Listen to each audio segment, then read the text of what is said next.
Summarise ভার্সনটা যেটা আছে সেটাই পড়বা, বড় ভার্সন পড়ার কোনো দরকার নেই। আর এই যে ফিজিক্যাল ডিজাইন সাইকেল, এখানে এটার যে কয়টা পয়েন্ট আছে সেই পয়েন্টগুলি একটু মনে রাখো, যদি এরকম কিছু দেয় চিত্র বা এগুলি লিখতে, তো লিখতে যেতে পারো আর কি। আর এই যে আর একটা নিউট্রেন্ডের, এটা আর একটা এখানে হচ্ছে চিপ লেভেল আর হচ্ছে ওটিসি রাউটিং, এটাও হচ্ছে আমরা সামারাইজ করে লিখছিলাম। তো এই দুইটা হচ্ছে সামারাইজ যে ভার্সনটা নিজেরা লিখছো ওইটুকু পড়লেই হবে। কবে লিখছো, কই লিখছো?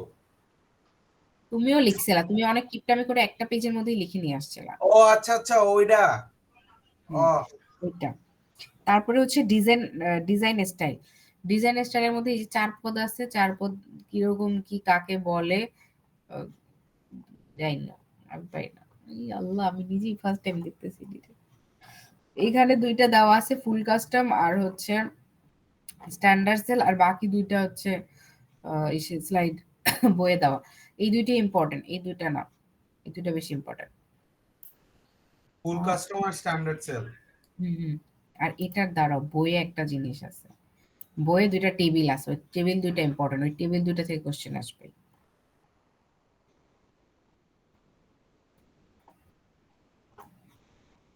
কি সুন্দর চলে যায়।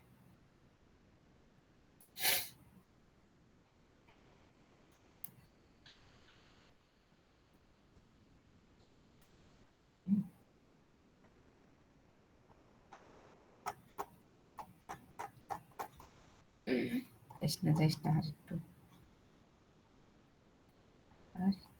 ম্যাম না এখানে দাগাই দিছে, এই যে দাগানো জিনিসগুলি একটু এগুলি সামারি ভার্সন পড়ো, ঠিক আছে, পুরো পড়ার দরকার নেই। এই যে এটা comparison of different design style, এই যে ডিজাইন স্টাইলগুলি ছিল যে ফুল কাস্টম, স্ট্যান্ডার্ড সেল, গেটেড আর এফপিজিসি জিএ, এইটা। তো এটাতে কি করছে, আনইভেন হাইট সেল, সরি আচ্ছা ডিজাইন, এটা হচ্ছে ওদের সাইজের উপরে এরকম টাইপের উপরে। আর একটা কম্পারিজন করছে কি এরিয়া, পারফরমেন্স আর ফ্যাব্রিকেশনের উপরে। দুইটা টেবিলই হচ্ছে ইম্পর্টেন্ট।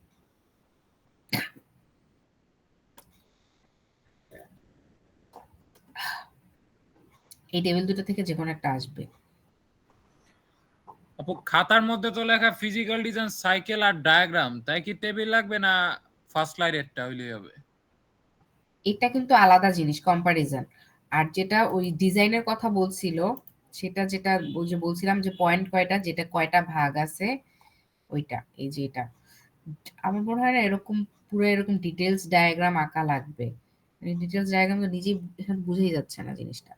না, লাস্ট ক্লাসে বলে দিছিল যে এটা থাকবে, ডায়াগ্রাম আর সাইকেলটা ব্যাখ্যা করতে হবে, তাহলে কতটুকু কি লিখবো?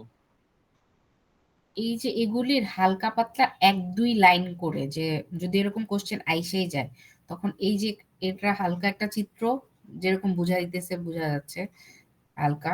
তুমি যদি এখানে পার্টিশনিং লিখে, পার্টিশনিং এর 1 লাইন 2 লাইন, যে পার্টিশনিংটা কাকে বলতেছে, যে সার্কিটটাকে ভেঙে ভেঙে ভেঙে ভেঙে যে কাজ করতেছি ওই জিনিসটা। ফ্লোর প্ল্যানিং আর প্লেসমেন্টটা কিভাবে করতেছি এটার 2টা লাইন। তারপরে যে রাউটিংটা কিভাবে হচ্ছে, মানে সবকিছু 2টা 2টা করে লাইন করে যদি লিখে দাও, যদি কোশ্চেন আসে এরকম টাইপের, তাহলে প্রত্যেকটা 2টা 2টা করে লাইন লিখলেই হবে।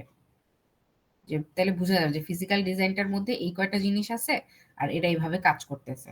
আর সাথে এরকম যদি একটা বক্স এঁকে হালকা পাতলা বোঝানো যায় তাহলেই হয়ে যাবে কোশ্চেন আসলে। এখানে এই যে এইটা, এই একটা স্লাইড, এই একটা স্লাইড আর হচ্ছে এই একটা স্লাইড, এই 3টা বেশি ইম্পর্টেন্ট।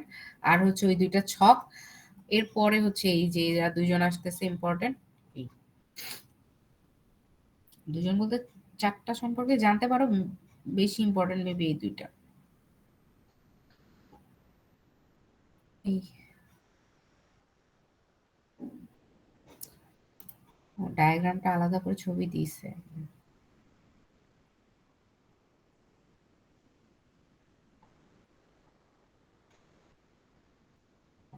আচ্ছা, ডায়াগ্রাম মেবি ম্যাম এটার কথা বলতেছিল, এটা না, এটা। আচ্ছা, ডায়াগ্রাম এটা তো আমরা ইয়াতে করছিলাম, ওই জন্যই আসছিল। না, এটা পড়ো নাই, এটা ফিজিক্যাল ডিজাইনের ডায়াগ্রাম। আমরা যেটা পড়ছি ডিজাইন সাইকেলের ডায়াগ্রাম। দুইটা ডিফারেন্ট জিনিস।